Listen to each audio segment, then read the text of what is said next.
Part 1. Introduction: The Cave and the Code. The year is 1999, and audiences around the world are about to witness something unprecedented. Not just a groundbreaking action film with revolutionary special effects, but a philosophical treatise disguised as a blockbuster movie. The Matrix, directed by the Wachowski sisters, would go on to become more than entertainment. It became a cultural phenomenon that forced millions of people to confront fundamental questions about the nature of reality itself. When Neo swallows that red pill and awakens to the horrifying truth that his entire life has been a simulation, we're not just watching science fiction unfold. We're witnessing the dramatization of humanity's oldest and most profound philosophical questions. What is real? How can we know what we know? What does it mean to be free? These questions have haunted philosophers for over 2 millennia, from ancient Greek thinkers to contemporary theorists grappling with artificial intelligence and virtual reality. The genius of The Matrix lies not in its originality, though its execution is undeniably brilliant, but in its ability to make abstract philosophical concepts viscerally immediate. When Morpheus tells Neo, "What is real? How do you define real?" If you're talking about what you can feel, what you can smell, what you can taste and see, then real is simply electrical signals interpreted by your brain. He's not delivering exposition. He's articulating a fundamental challenge to empiricism that philosophers have been wrestling with since the dawn of rational thought. This isn't accidental. The Wachowskis deliberately infused their cyberpunk thriller with layers of philosophical meaning, drawing from sources as diverse as Plato's Republic, Descartes' Meditations on First Philosophy, and Baudrillard's Simulacra and Simulation. The film's very structure mirrors the classical philosophical journey, from ignorance to knowledge, from the comfortable certainty of false beliefs to the uncomfortable uncertainty of genuine inquiry. Consider the opening sequence. Trinity's impossible physics-defying escape from the agents. Before we understand the rules of this world, we're already being asked to question the fundamental laws that govern reality. That moment when Trinity freezes in midair before delivering her devastating kick isn't just a cool special effect. It's a visual metaphor for suspension of natural law that characterizes philosophical thought experiments. What if the rules we take for granted are merely arbitrary constraints? What if reality itself is more malleable than we assume? The film's protagonist, Thomas Anderson, living his double life as the hacker Neo, embodies the philosophical seeker. By day, he's trapped in the mundane routine of corporate existence. But by night, he searches for something he can't quite name: truth, meaning, purpose. His hacking activities aren't just criminal mischief. They represent the intellectual rebellion that drives all genuine philosophical inquiry. He's already suspicious that something is fundamentally wrong with the world, even before he encounters Morpheus and his crew. This suspicion is crucial. The Matrix doesn't begin with characters who are blissfully unaware of their situation.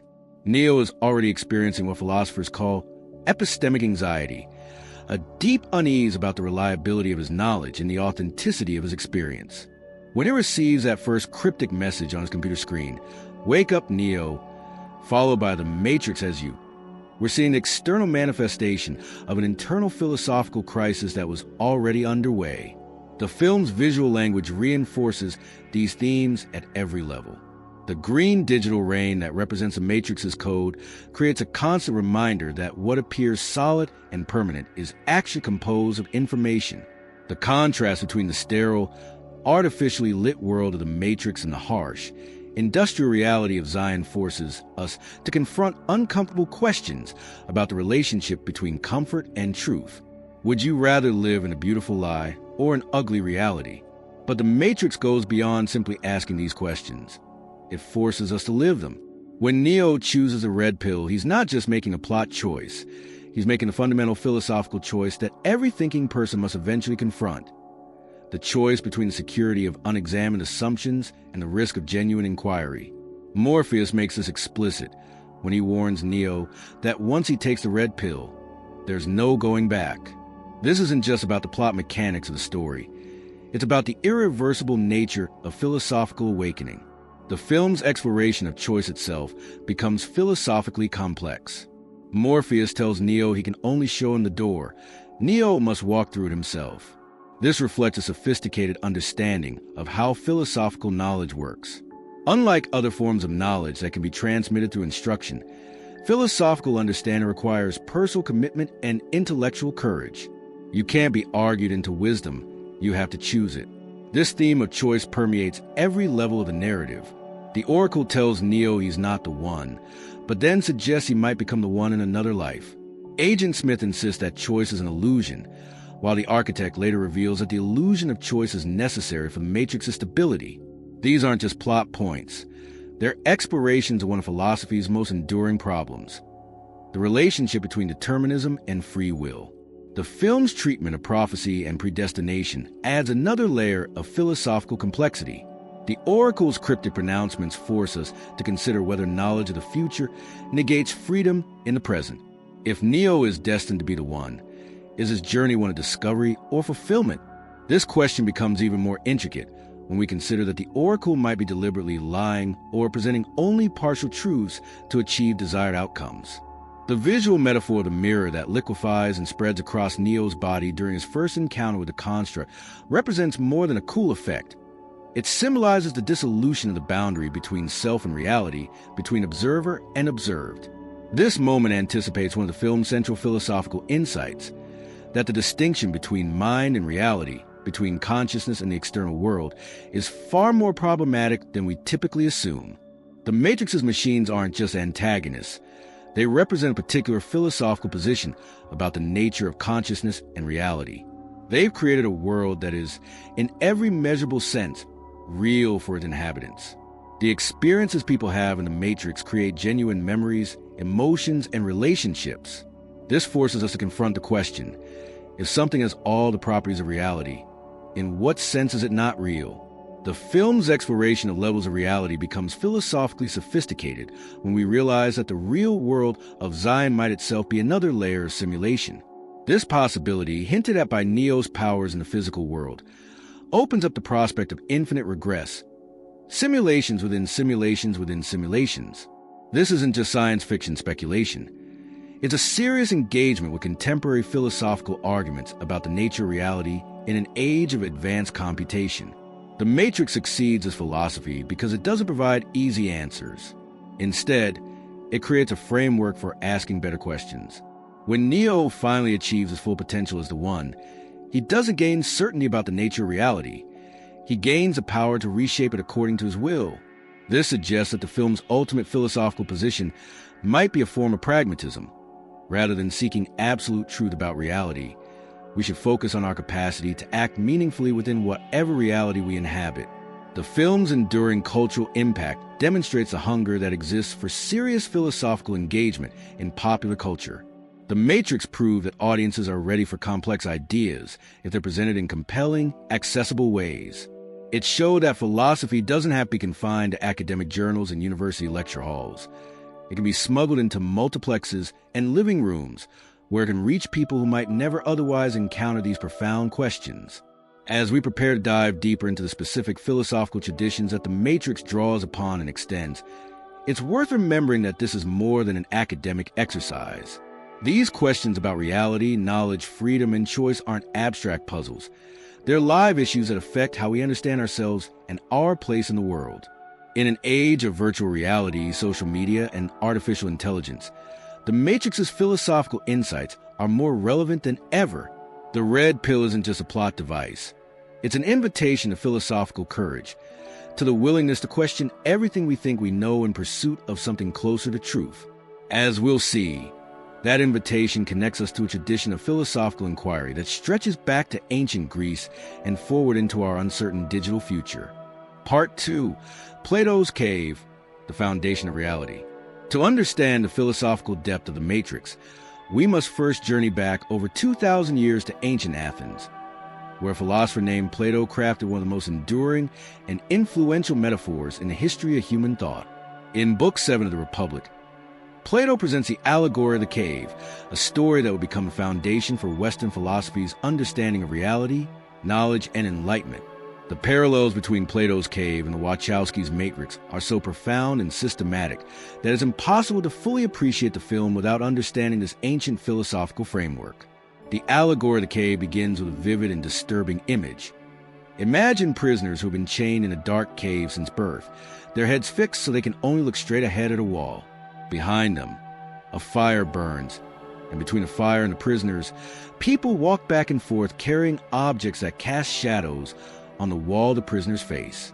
These shadows are the only reality the prisoners have ever known. They give names to shadows, compete over who can best predict which shadow will appear next, and develop an entire worldview based on these flickering projections. This is not just an arbitrary thought experiment. Plato is presenting a systematic analysis of different levels of reality and knowledge. The shadows on the wall represent what he calls the world of appearances, the realm of sensory experience that most people mistake for ultimate reality.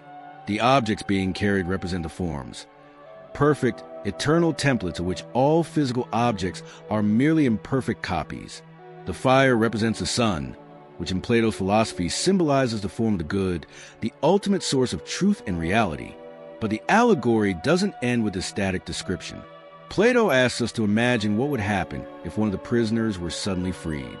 Initially, this liberation would be painful and confusing. The freed prisoner would be blinded by the firelight, disoriented by the three-dimensional objects, and nostalgic for the simple certainty of the shadow world. The process of turning around, what Plato calls pedagogy, represents a philosophical conversion from ignorance to knowledge, from appearance to reality. As the freed prisoner's eyes adjust, he begins to understand that the shadows were merely projections of real objects. This represents the first stage of philosophical enlightenment, the recognition that sensory experience, while not entirely false, is incomplete and potentially misleading. The prisoner then discovers the fire itself and realizes that this light source has been creating all the shadows. This represents the discovery of reason as a faculty that illuminates truth. The journey continues as the prisoner is dragged out of the cave entirely and into the sunlight. Initially, this experience is overwhelmingly painful. The bright light of the sun, representing ultimate truth or the form of the good, is too intense for eyes accustomed to darkness. But gradually, the prisoner learns to see true reality, the world of forms where perfect justice, beauty, truth, and goodness exist in their pure state. This philosophical journey from shadow to sunlight maps precisely onto Neo's transformation in the Matrix. Neo begins as a prisoner, though he doesn't yet understand the nature of his captivity. The corporate cubicle where Thomas Anderson works represents a cave, a confined space where he processes shadows, computer data, while remaining unaware of the larger reality surrounding him. His colleagues are fellow prisoners, content to name and categorize the shadows they see on their computer screens, competing over productivity metrics and career advancement while remaining oblivious to their true situation. The moment when Neo first encounters a glitch in the Matrix, when he sees the same black cat walk past twice, represents the first crack in the wall of shadows. Like Plato's prisoner beginning to question the nature of the shadows, Neo experiences a moment of epistemic doubt. Something is wrong, but he cannot yet articulate what it might be. This doubt creates the psychological precondition necessary for philosophical awakening. Morpheus functions as the philosopher guide who facilitates Neo's liberation. When he offers Neo the choice between the red and blue pills, he's essentially offering him the choice between remaining in the cave or beginning the painful journey toward enlightenment. The red pill represents the philosophical commitment to truth regardless of its consequences, the willingness to have one's entire worldview shattered in pursuit of genuine knowledge. Neo's awakening in the pod parallels the freed prisoner's initial liberation from his chains. The experience is traumatic and disorienting. Neo's muscles have atrophied because they've never been used, just as Plato's prisoner's eyes are unprepared for firelight. The revelation that his entire life has been a simulation corresponds to the prisoner's discovery that the shadows were mere projections. Both characters must confront the devastating realization that everything they believed to be real was actually a carefully constructed illusion. The construct where Morpheus first explains the nature of the Matrix to Neo represents the intermediate stage in Plato's allegory, the space within the cave where the prisoner discovers a fire and the objects casting shadows. Here, Neo learns about the machinery of illusion. He sees the code that generates the Matrix's reality, just as Plato's prisoner sees the mechanics behind the shadow play. This knowledge is simultaneously liberating and terrifying. Morpheus's famous statement, "Welcome to the desert of the real," echoes Plato's description of the philosopher's first encounter with true reality. Both the freed prisoner and the awakened Neo must adjust to a world that is harsh, unforgiving, and far less comfortable than the illusion they left behind. The ruins of the real world correspond to the blinding intensity of sunlight, a reality so overwhelming that it initially seems less appealing than the comfortable darkness of the cave. But the parallels extend beyond individual enlightenment to social and political dimensions.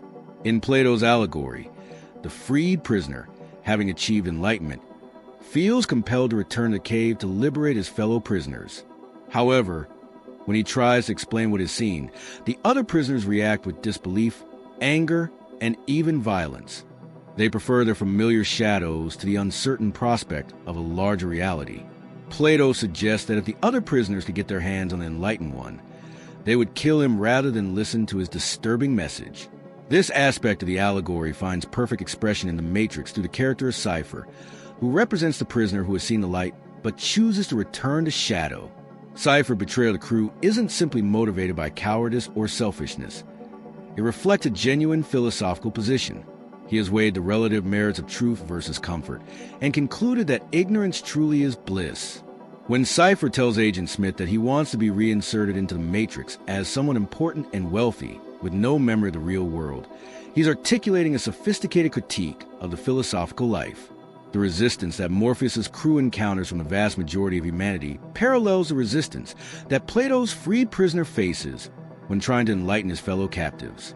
Most humans in the Matrix reject the red pill when offered, preferring the certainty of their illusions to the uncertainty of truth. This isn't presented as mere cowardice. It's a rational choice based on different priorities and values. Agent Smith represents the cave's enforcement mechanisms, the social and psychological forces that keep people trapped in illusion. Just as the prisoners in Plato's cave develop elaborate systems for predicting and explaining the shadows, the agents ensure that the Matrix's inhabitants remain focused on the simulation rather than questioning its fundamental nature. They are the antibodies of false reality, designed to eliminate threats to the system's stability. The Oracle introduces a fascinating complication to the Platonic framework. In Plato's allegory, the journey from shadow to sunlight represents a movement from falsehood to truth, from appearance to reality. But the Oracle deals in riddles, half-truths, and strategic deceptions.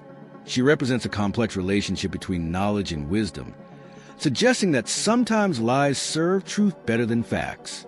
This reflects a sophisticated understanding of how philosophical education actually works, not through the simple transmission of information, but through the careful cultivation of insight. Neo's development of superhuman abilities within the Matrix represents the freed prisoner's gradual adaptation to higher levels of reality. Just as Plato's prisoner learns first to see firelight, then objects, then finally the sun itself, Neo progresses from basic self-defense to bullet-time perception to reality manipulation. His ability to see the Matrix's code corresponds to the philosopher's capacity to perceive the forms that underlie apparent reality. The film's treatment of levels of reality extends Plato's framework in fascinating ways. Where Plato's allegory moves from shadows to objects to forms in a linear progression, the Matrix suggests the possibility of multiple nested levels of simulation.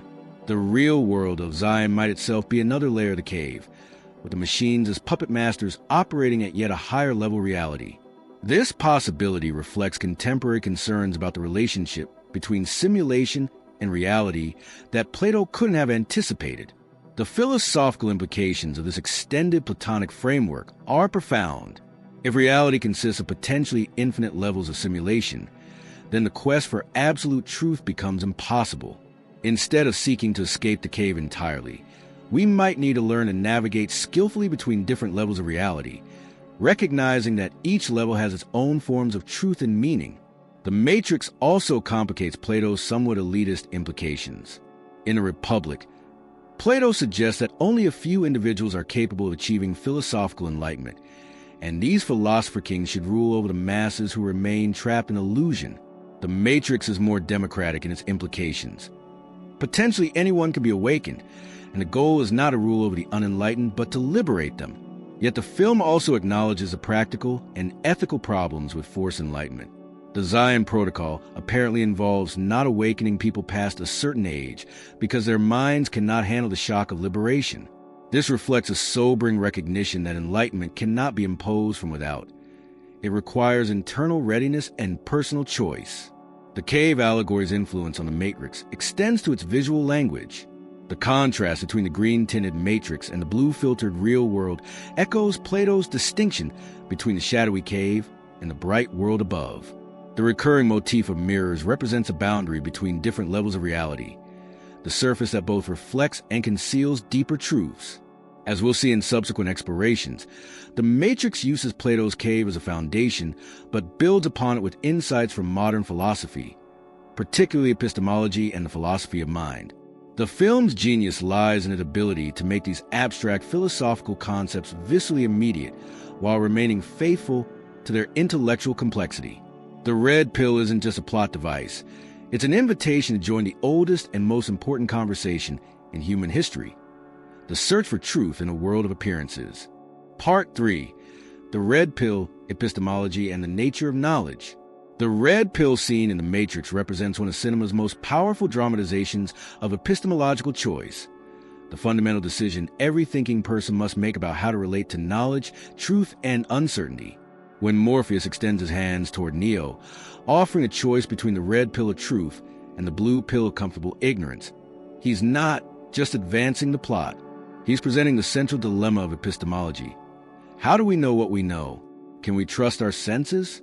And perhaps most importantly, are we prepared to pay the price that genuine knowledge demands?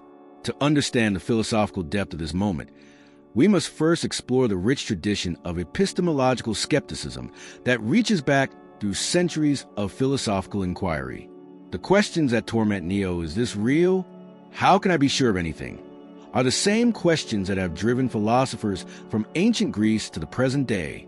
The Matrix serves as a perfect vehicle for these inquiries because it literalizes the metaphors that philosophers have used to explore the limits and possibilities of human knowledge.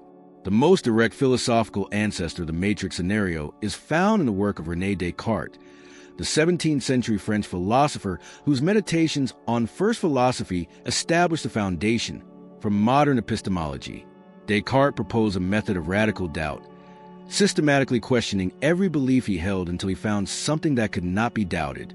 He imagined the possibility of an evil demon, a malicious entity with the power to deceive him about everything, including the existence of the external world, his own body, and even mathematical truths. The parallel to the Matrix is unmistakable.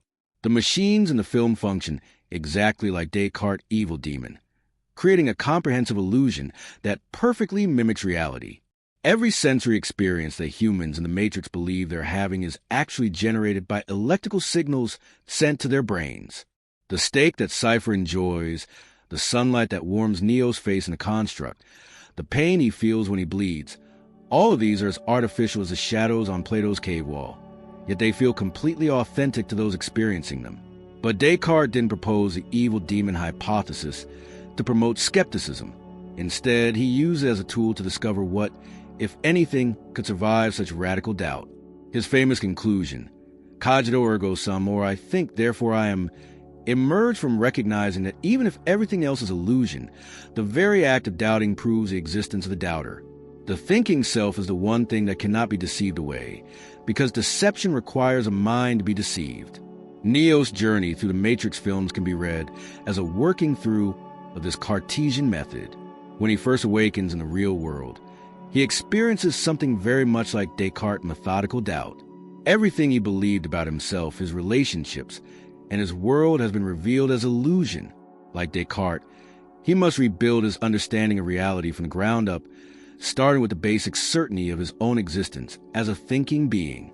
The construct scene where Morpheus begins Neo's education serves as a perfect illustration of epistemological problems. When Morpheus asks, "What is real? How do you define real?" he's posing one of philosophy's most fundamental questions. The traditional answer, that reality consists of what we can experience through our senses, becomes problematic in a world where sensory experience can be artificially generated. If we can't trust our senses to give us accurate information about the world, what alternative sources of knowledge are available to us? Morpheus's response, if you're talking about what you can feel, what you can smell, what you can taste and see, then real is simply electrical signals interpreted by your brain, reflect a sophisticated understanding of how perception actually works. Even in the real world, what we call direct sensory experience, is actually the result of complex processing by our nervous system. The color red, the sound of music, the taste of chocolate. These are all constructions of our brain's interpretation of physical stimuli. The Matrix exploits this fact by providing artificial stimuli that our brains interpret as real experiences. This insight connects to broader questions in the philosophy of mind about the relationship between subjective experience and objective reality. Philosophers call this the problem of qualia, the subjective, experiential qualities of mental states. When you see red, there's a physical fact of light waves or particular frequencies striking your retina, but there's also the subjective experience of redness that seems to be something over and above the physical process. The Matrix suggests that this subjective experience can be generated artificially, raising profound questions about the nature of consciousness itself. The film's treatment of these issues becomes even more complex when we consider the character of Cypher. His decision to betray the crew and return to the Matrix represents a particular epistemological position. That subjective experience matters more than objective truth. When Cypher enjoys a simulated steak in the restaurant with Agent Smith, he explicitly acknowledges that it's not real, but argues that this doesn't diminish its value. Ignorance is bliss, he says, articulating a position that many philosophers have found compelling. Cypher's choice raises uncomfortable questions about the value of knowledge itself. If the ultimate goal of life is happiness or satisfaction, and if false beliefs can provide these as effectively as true ones, then why should we value truth? This question connects to broader debates in ethics about whether knowledge is intrinsically valuable or merely instrumentally useful for achieving other goods. The Oracle introduces additional epistemological complexities. Her prophecies and cryptic utterances represent a different kind of knowledge, not the systematic doubt and rational analysis that characterizes Cartesian epistemology, but something more like intuition or revelation. When she tells Neo he's not the one, but that maybe he'll be the one in his next life, she's suggesting that knowledge about the future is probabilistic rather than certain, and that knowledge itself might be capable of changing the reality it describes. The Oracle's kitchen, with its homey atmosphere and the smell of baking cookies, represents a different approach to truth than the sterile construct where Morpheus delivers his lectures. Where Morpheus offers systematic explanation and logical argument, the Oracle provides wisdom through story, metaphor, and paradox. This reflects an important distinction in epistemology between different kinds of knowledge: propositional knowledge, knowing that something is true; procedural knowledge, knowing how to do something; and what we might call experiential knowledge, knowing what something is like. Neo's development throughout the film can be understood as a progression through different epistemological stages. Initially, he suffers from what we might call epistemic anxiety, a vague sense that something is wrong with his knowledge of the world, but no clear understanding of what that might be. The red pill represents his commitment to epistemic courage, the willingness to pursue truth even at great personal cost. His training sequences with Morpheus represent a systematic attempt to rebuild his knowledge on more secure foundations. But this knowledge is not purely theoretical. Neo must learn to trust his growing understanding of the Matrix's rules, even when that understanding contradicts his lifelong assumptions about the nature of reality. This reflects an important insight about how knowledge actually works. It's not simply a matter of accumulating true beliefs, but developing reliable capacities for judgment and action. The famous "there is no spoon" scene crystallizes these epistemological themes. The child in the Oracle's apartment tells Neo that the secret is to realize that there is no spoon, only himself. This represents a shift from trying to understand objective reality to recognizing the role of consciousness in constituting experience. It's not that there's no objective reality, but that the boundary between mind and world is more fluid than we typically assume.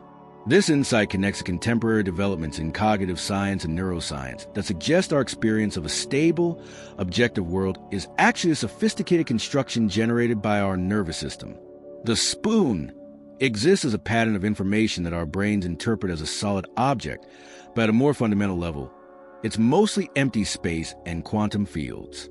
The Matrix suggests that once we understand this, we can learn to manipulate our experience more directly. Neo's final confrontation with Agent Smith in the first film represents the culmination of his epistemological journey. His declaration, "My name is Neo," represents not just a plot moment but a philosophical achievement. He has moved from the passive reception of experience, Thomas Anderson, to active engagement with reality, Neo. His newfound ability to manipulate the Matrix's code reflects his mastery of what philosophers call epistemic agency, the capacity to actively shape one's relationship to knowledge rather than simply being shaped by it. The film's treatment of knowledge and certainty becomes even more complex in the sequels, particularly through the character of the architect. His revelation that the Matrix is actually the sixth version of the simulation, and that Neo's choice is itself part of the system's design, introduces questions about whether genuine knowledge is possible at all within a system designed to control and predict behavior. This connects to broader questions in epistemology about the social construction of knowledge. If our beliefs are shaped by the systems and institutions around us, how can we ever achieve genuine independence of thought? The Matrix suggests that even apparent rebellion might be incorporated into more sophisticated forms of control, an insight that has obvious relevance to contemporary concerns about surveillance, social media, and the manipulation of public opinion. The red pill has become a powerful cultural metaphor precisely because it captures something essential about the epistemological choice that faces every thinking person. In an age of alternative facts, deep fakes, and algorithmic content curation, the questions that the Matrix raises about the relationship between truth and experience have become urgent practical concerns. How do we distinguish between reliable and unreliable sources of information? How do we maintain epistemic humility while still making necessary decisions? How do we balance the pursuit of truth with other values like comfort, security, and social harmony? The film doesn't offer easy answers to these questions, but it does suggest that the choice itself, the willingness to prioritize truth over comfort, is what distinguishes philosophical thinking from mere opinion. The red pill represents an ongoing commitment rather than a single decision. Once you've chosen to prioritize truth, you must continue making that choice every day, in contexts where the stakes and implications may not be as clear as they are in Morpheus's dramatically lit meeting room. The epistemological framework that the Matrix provides remains relevant because it recognizes that knowledge is not simply a matter of accumulating correct information. Instead, it's about developing the capacity for critical thinking, epistemic courage, and what philosophers call intellectual virtue, character traits like curiosity, open-mindedness, and intellectual honesty that support the pursuit of truth.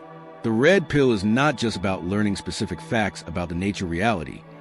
It's about committing to a way of life that prioritizes genuine understanding over comfortable illusion. As we'll see in exploring the film's treatment of free will and determinism, these epistemological insights have profound implications for how we understand human agency and moral responsibility. If our beliefs and experiences can be manipulated so thoroughly, what does it mean to make free choices? And if we can't be certain about the nature of reality, how can we make meaningful ethical decisions? These questions will guide us as we continue to unpack the philosophical depths of this remarkable film. Part 4. Free Will versus Determinism, the Illusion of Choice. The question of whether human beings possess genuine free will or are simply sophisticated biological machines following the inexorable laws of cause and effect represents one of philosophy's most enduring and consequential debates. The Matrix trilogy doesn't merely touch on this fundamental question. It makes the tension between freedom and determinism the central axis around which the entire narrative revolves. From Neo's initial choice between the red and blue pills to his final confrontation with the architect, every major plot point serves as a philosophical meditation on the nature of choice, causation, and human agency. The philosophical problem of free will versus determinism strikes at the heart of how we understand ourselves and our place in the universe. If determinism is true, if every event, including human thoughts and decisions, is an inevitable result of prior causes stretching back to the beginning of time, then what we experience as choice is merely illusion. Our sense of deliberating between alternatives, weighing reasons, and freely choosing our actions will be nothing more than a subjective experience of a process whose outcome was fixed before we were born. This determinist position, while intellectually challenging, has strong support from modern science. Physics describes a universe governed by laws that appear to operate with mathematical precision. Chemistry reduces to physics, biology reduces to chemistry, and neuroscience increasingly shows that mental processes can be understood in terms of brain states that follow biological and chemical laws.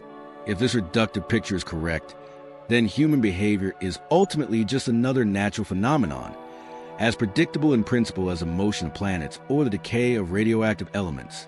The Matrix literalizes this philosophical debate by creating a world where human behavior is actually controlled by an external system. The machines have created a sophisticated simulation designed to pacify the human population while harvesting their bodies for energy. Every experience, every choice, every seemingly spontaneous decision made by humans plugged into the Matrix is actually generated by a computer program. The illusion of free will is not just a philosophical possibility. It's the explicit purpose of the system. But the film's treatment of determinism is far more sophisticated than a simple rejection of human agency. The machine's first attempt at control, creating a perfect paradise where humans experience no suffering, failed because, as Agent Smith explains, human beings psychologically require the experience of choice, even if that choice is ultimately illusory. This insight reflects a deep understanding of how free will functions in human psychology. Even if our choices are determined by prior causes, the subjective experience of choosing is essential to our sense of identity and purpose. The Oracle represents the film's most complex exploration of the relationship between knowledge and freedom. As a program designed to study the human psyche, she possesses near-perfect predictive power regarding human behavior. Yet her prophecies are presented not as fixed decrees, but as conditional statements about probable futures.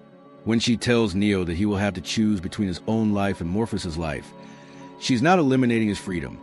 She's identifying a crucial moment where that freedom will be most severely tested. This approach to prophecy reflects what philosophers call soft determinism or compatibilism, the view that determinism and free will can coexist. According to this position, an action can be both causally determined and freely chosen if it flows from the agent's own desires, beliefs, and character. The Oracle's predictions work precisely because they're based on deep knowledge of who Neo is, his values, commitments, and psychological makeup. Her prophecies succeed not by overriding his freedom, but by accurately discerning how that freedom will express itself. The character of Neo himself embodies the philosophical puzzle of agency within a determined system. His designation as the One suggests that he's uniquely capable of transcending the Matrix's control mechanisms. Yet this special status is itself part of the system's design.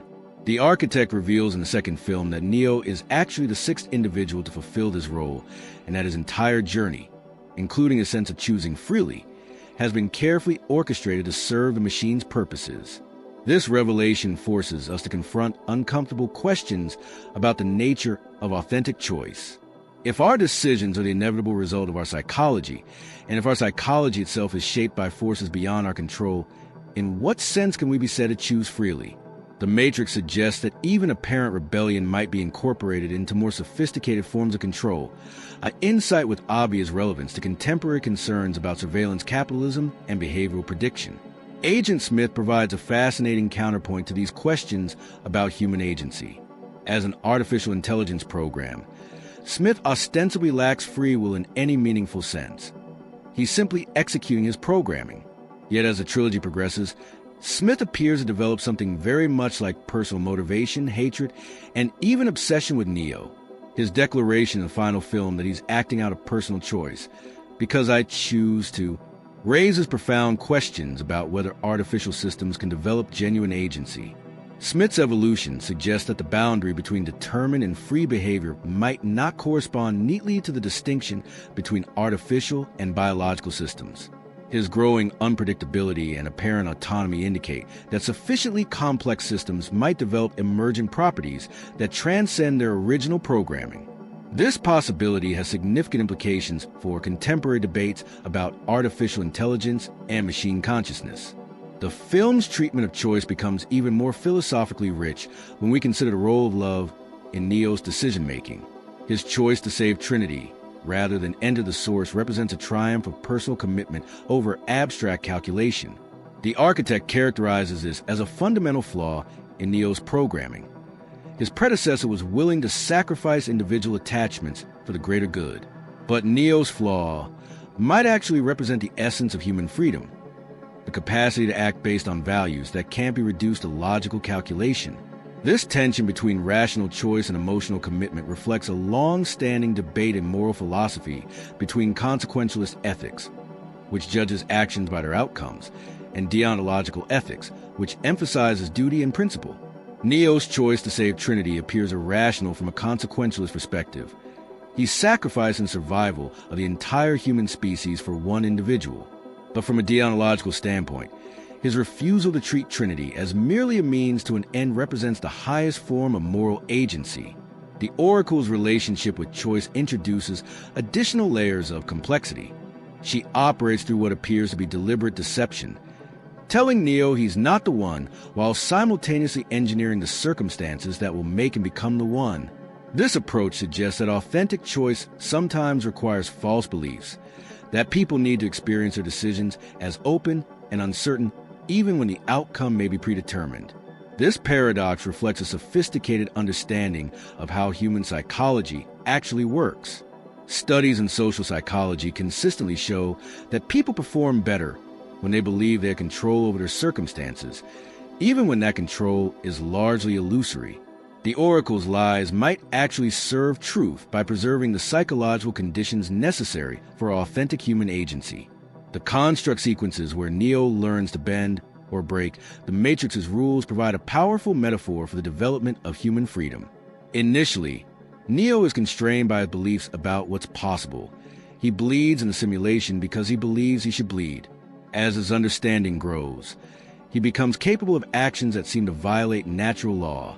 This progression suggests that freedom might not be an all-or-nothing property, but something that can be developed through knowledge, practice, and commitment.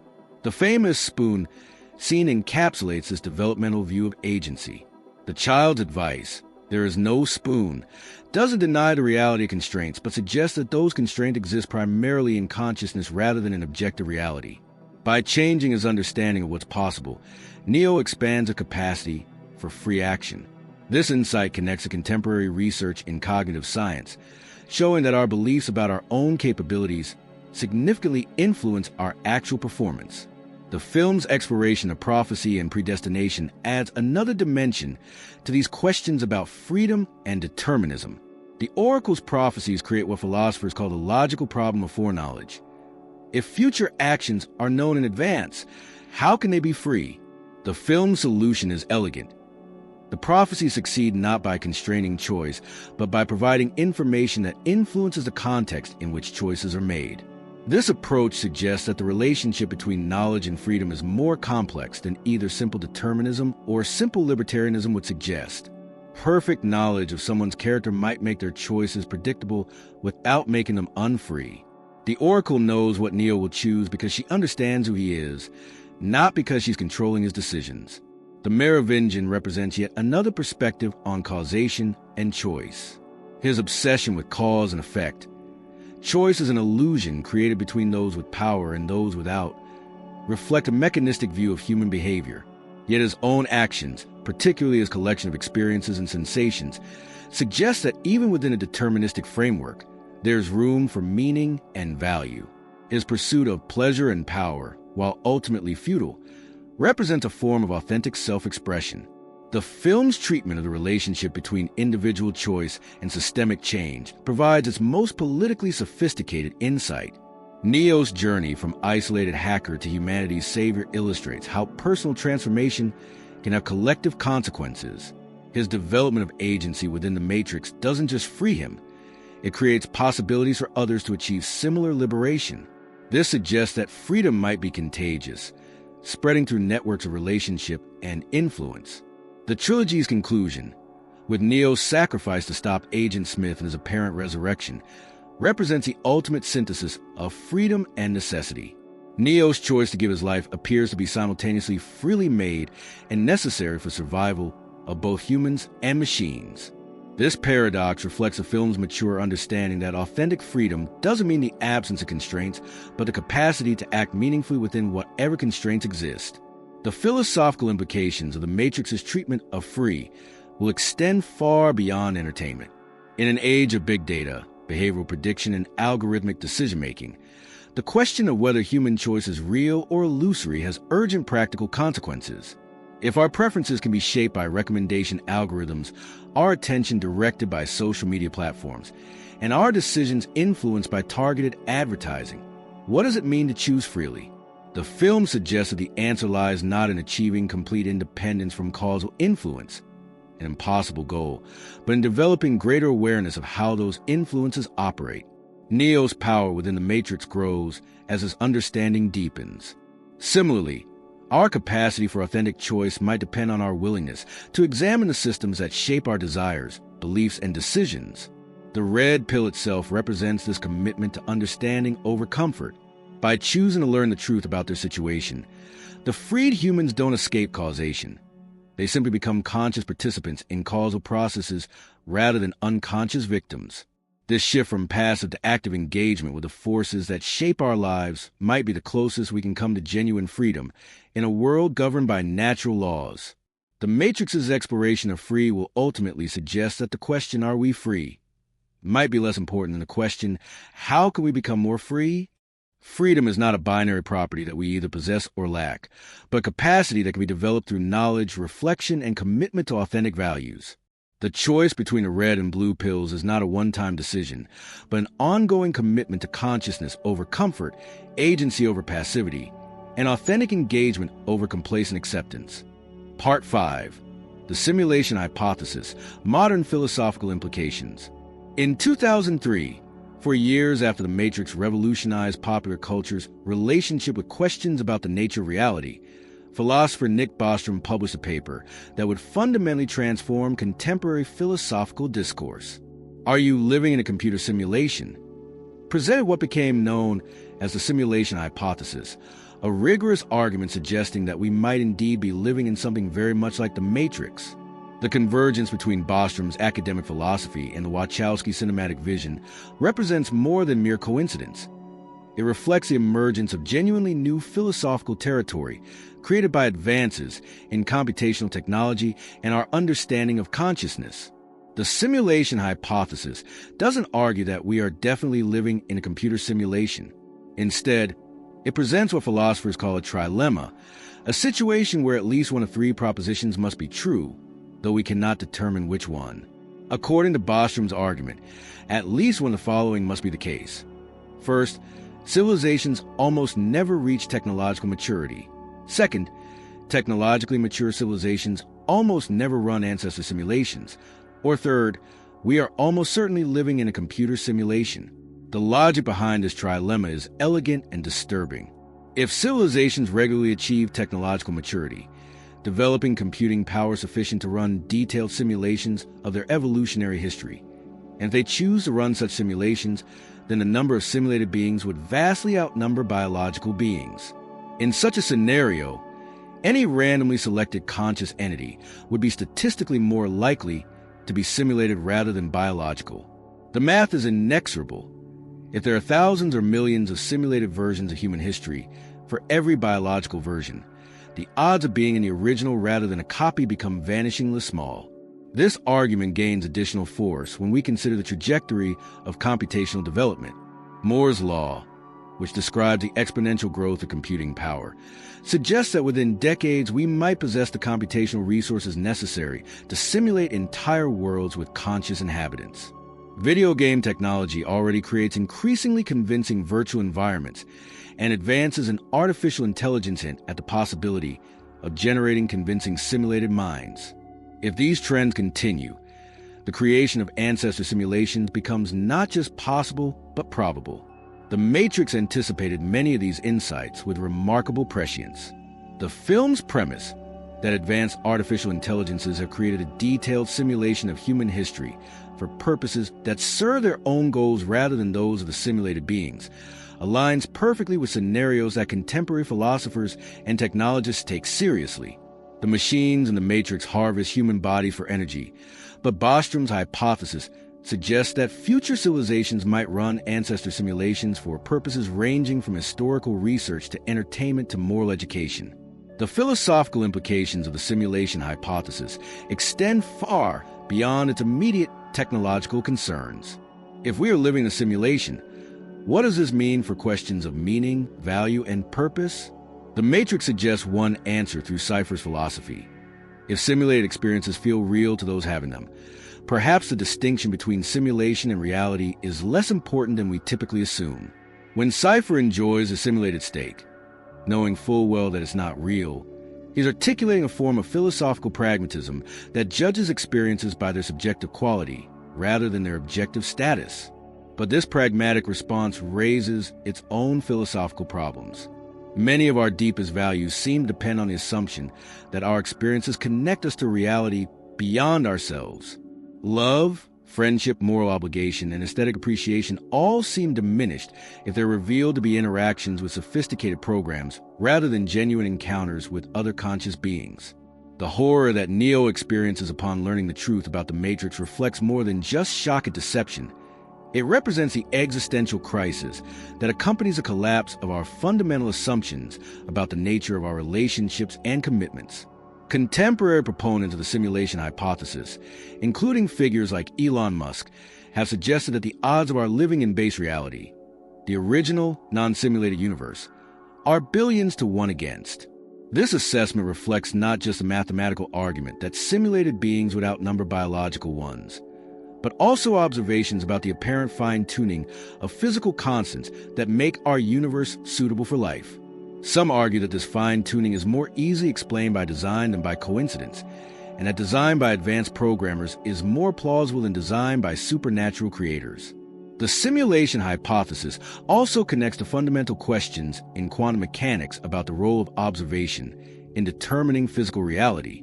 Quantum mechanics suggests that particles exist in superposition, multiple possible states simultaneously, until observation forces them to collapse into definite states.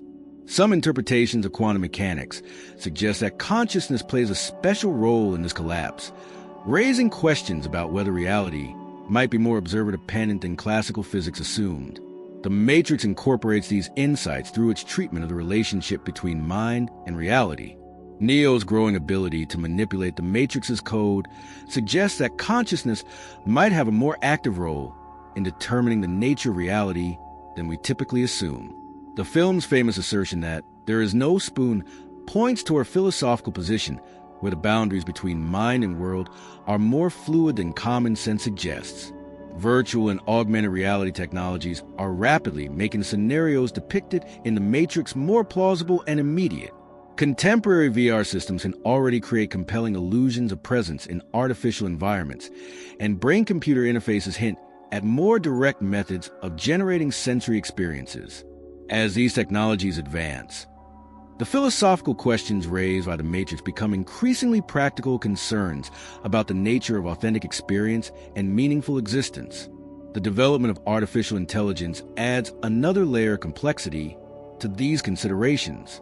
As AI systems become more sophisticated, we must confront questions about whether they possess genuine consciousness or merely simulate it convincingly. The Matrix's treatment of programs like the Oracle, the Architect, and Agent Smith suggests a spectrum of artificial consciousness that ranges from purely functional routines to entities with apparent emotions, desires, and autonomous goals. This spectrum mirrors contemporary debates about the possibility of machine consciousness and the criteria we might use to recognize it. The film's portrayal of nested levels of reality, the Matrix, the real world, and possibly additional layers beyond, reflects growing awareness that the distinction between simulation and reality might be more complex than a simple binary. If our real world is itself a simulation running on some higher level reality, and that level is itself simulated, we face the possibility of infinite regress. This scenario, while initially disturbing, might ultimately be liberating. If every level of reality is equally valid, then the search for absolute ground becomes less important than learning to navigate skillfully within whatever reality we inhabit. The simulation hypothesis also raises profound questions about moral responsibility and ethical obligation. If we are living in a simulation, do our actions have real moral consequences? The Matrix suggests that they do, both through the real suffering experienced by simulated beings and through the effects that simulated actions have on character and consciousness. Neo's development within the Matrix shapes who he becomes in the real world, suggesting that simulated experiences have genuine transformative power. The question of whether simulated suffering is real suffering connects to contemporary debates about animal consciousness and moral consideration. If we accept that the subjective experience of pain matters morally regardless of its underlying physical substrate, then the suffering of simulated beings would be just as morally significant as the suffering of biological beings. This position, known as substrate independence, has significant implications for how we should think about artificial intelligence and virtual environments. The Matrix's treatment of choice and agency within a simulated environment provides another avenue for philosophical exploration. If our choices are meaningful regardless of whether they're made in a simulation or in base reality, then the fact of simulation doesn't necessarily undermine human agency. Neo's choices within the Matrix have consequences for himself, for other characters, and for the system as a whole. This suggests that agency and moral responsibility might be compatible with existence in a simulated environment. The film's exploration of levels of reality also connects to questions about the relationship between scientific knowledge and philosophical understanding. If we are living in a simulation, then what we call the laws of physics might actually be the rules programmed by our simulators. This possibility doesn't make scientific investigation pointless, but it does relativize its claims to absolute truth. Science would still provide reliable knowledge about the regularities governing our experience, but those regularities might reflect programming choices rather than fundamental features of reality. The simulation hypothesis has also influenced contemporary discussions about the future of human civilization and the ethics of technological development. If we might ourselves achieve the capability to create conscious simulations, we face ethical questions about our obligations to simulated beings. Should we create ancestor simulations if doing so involves creating conscious entities who might suffer? Do we have obligations to simulated beings that are analogous to our obligations to biological beings? These questions become even more complex when we consider the possibility of nested simulations, simulations within simulations. If simulated beings themselves develop the technology to create their own simulations, we might face scenarios of virtually infinite recursive reality. The moral implications of such scenarios stretch our ethical frameworks to their limits. How do we calculate the utilitarian consequences of actions that might affect beings across multiple levels of reality? The Matrix's treatment of the relationship between individual awakening and collective liberation provides a model for thinking about these challenges. Neo's journey from ignorance to knowledge doesn't end with his personal enlightenment. It continues with his efforts to help others achieve similar understanding. This suggests that the appropriate response to the simulation hypothesis might not be solipsistic withdrawal, but increased commitment to the welfare of all conscious beings, regardless of their ontological status. The cultural impact of the simulation hypothesis extends beyond academic philosophy into popular culture, technology development, and public policy. The hypothesis has influenced discussions about artificial intelligence safety, virtual reality ethics, and the long-term future of human civilization. It has also contributed to broader cultural anxieties about the authenticity of experience in an increasingly digital world.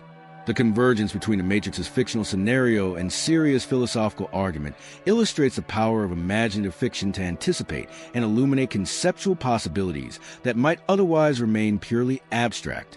The film's visceral depiction of life in a simulated world makes the philosophical implications of the simulation hypothesis emotionally immediate in ways that purely theoretical arguments cannot achieve. As we continue to develop more sophisticated virtual environments and artificial intelligence systems, the questions raised by both the Matrix and the simulation hypothesis will become increasingly urgent.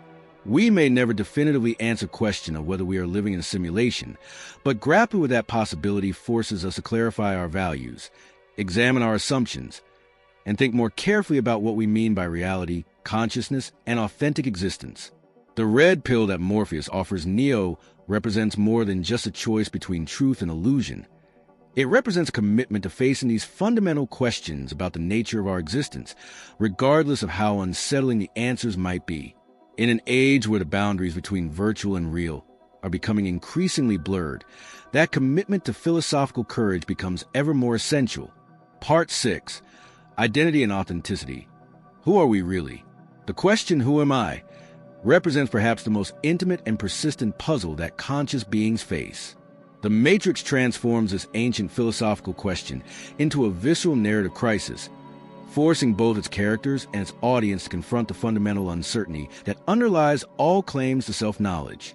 When Neo discovers that his entire identity as Thomas Anderson, his job, his relationships, his memories, his very sense of self, has been constructed within a computer simulation, He faces what philosophers call the problem of personal identity in its most radical form.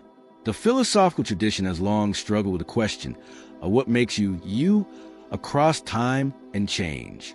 This problem becomes acute when we consider that virtually every cell in your body is replaced over the course of 7 years.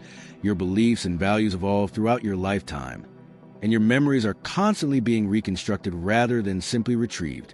If neither your physical substance nor your mental content remains constant, what provides a continuity that we call personal identity? One influential answer, developed by the 17th century philosopher John Locke, locates personal identity in psychological continuity, particularly in the continuity of memory. According to this view, you are the same person who experienced your childhood because you can remember those experiences from the inside as your own. This memory-based theory of personal identity seems intuitively appealing. When you remember learning to ride a bicycle or your first day of school, there's a special kind of access you have to those experiences that distinguishes them from stories you might have heard about someone else's childhood. But the Matrix reveals the vulnerability of memory-based theories of identity. Neo's memories of growing up, go to school, starting his job at Metacortex. All of these are artificial constructions implanted by the Matrix's programming. If personal identity depends on memory, and if memories can be artificially generated, then personal identity becomes frighteningly malleable. The horror that Neo experiences upon learning the truth reflects not just the discovery that his world is false, but the more unsettling realization that his very self might be a construction. This problem becomes even more complex when we consider the other freed humans in the film. Tank and Dozer are natural born. They were born in Zion rather than grown in the machine city's power plants. Their identity seems more secure because their memories correspond to genuine experiences in the real world. But what about someone like Morpheus, who spent decades living in the Matrix before being awakened? Which memories constitute his real identity? Those from his simulated life or those from his awakened existence? The film suggests that this question might rest on a false premise. Rather than asking which memories are real, we might need to examine how memories function in construction of identity. Morpheus has integrated his Matrix experiences with his awakened knowledge, creating a coherent narrative about his journey from illusion to truth. His identity isn't grounded in the objective accuracy of his memories, but in his capacity to weave them into a meaningful story about who he is and what he values. This narrative approach to identity connects to contemporary work in psychology and philosophy that emphasizes the role of storytelling in human self-understanding. According to this view, we don't discover our identity through introspection or memory retrieval. We create it through the ongoing process of constructing coherent narratives about our experiences, values, and aspirations. Identity is less like an archaeological discovery and more like an artistic creation. Neo's transformation from Thomas Anderson to Neo illustrates this narrative construction of identity. The name Neo itself suggests renewal and rebirth, the creation of something new rather than the discovery of something that was always there. His journey through the trilogy shows him gradually abandoning the identity imposed by the Matrix and constructing a new identity based on his growing understanding of his capabilities and responsibilities. But the film complicates this narrative by suggesting that Neo's identity as the One might itself be a construction, albeit one created by the machines rather than by Neo himself.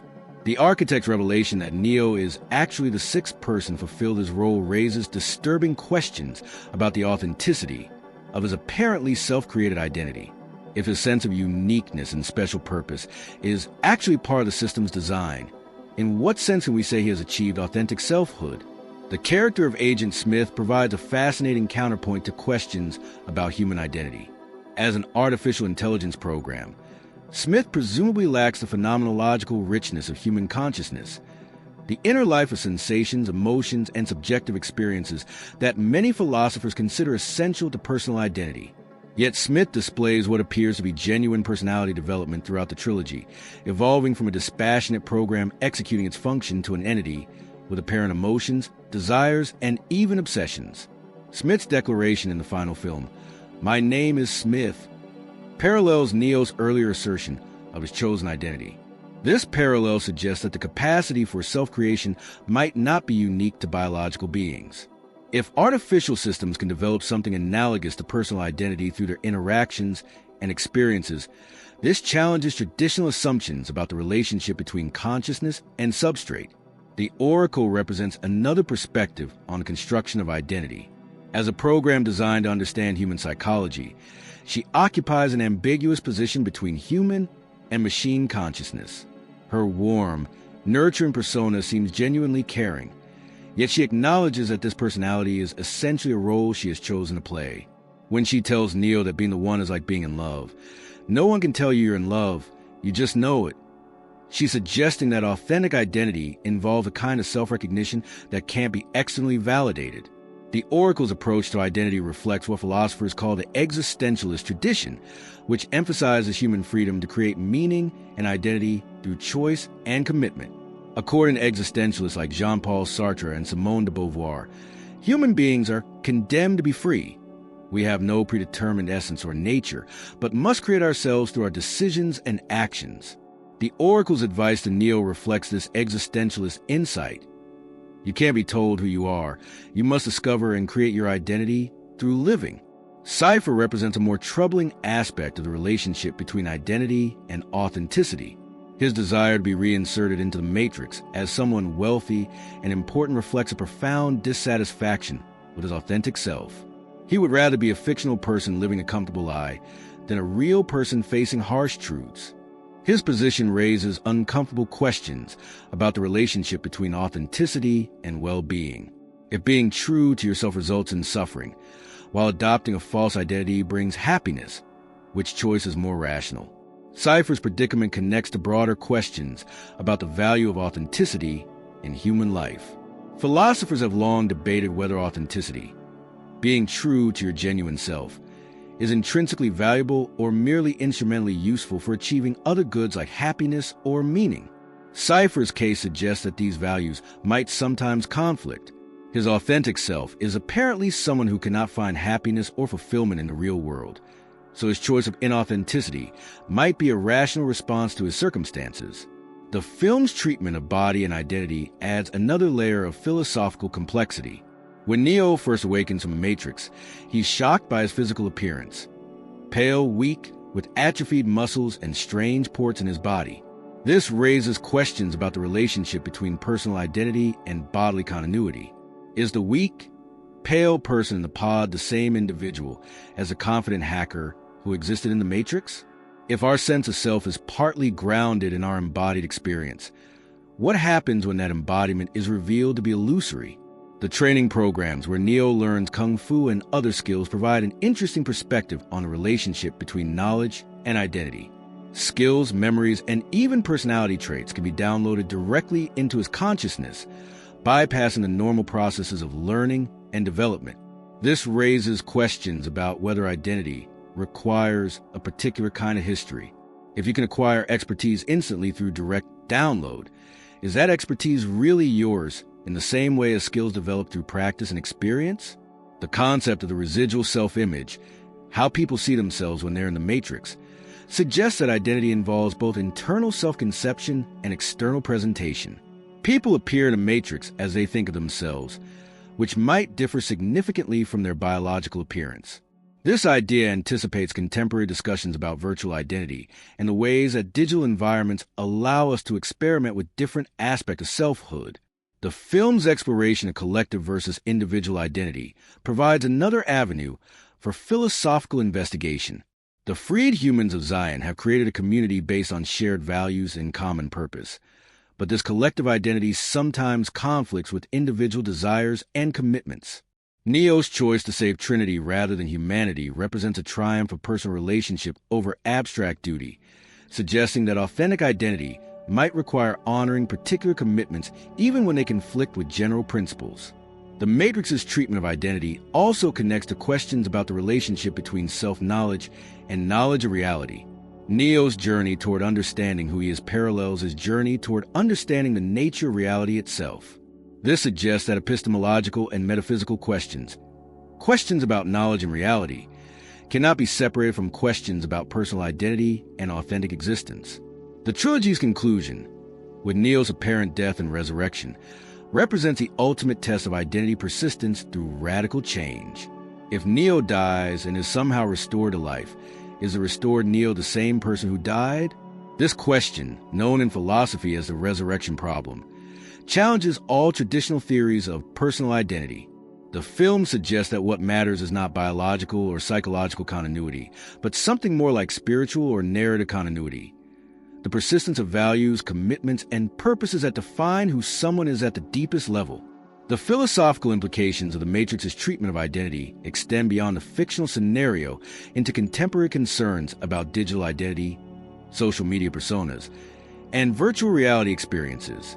In an age where people maintain multiple online identities and spend significant portions of their lives in virtual environments, questions about authenticity and self-creation become increasingly practical.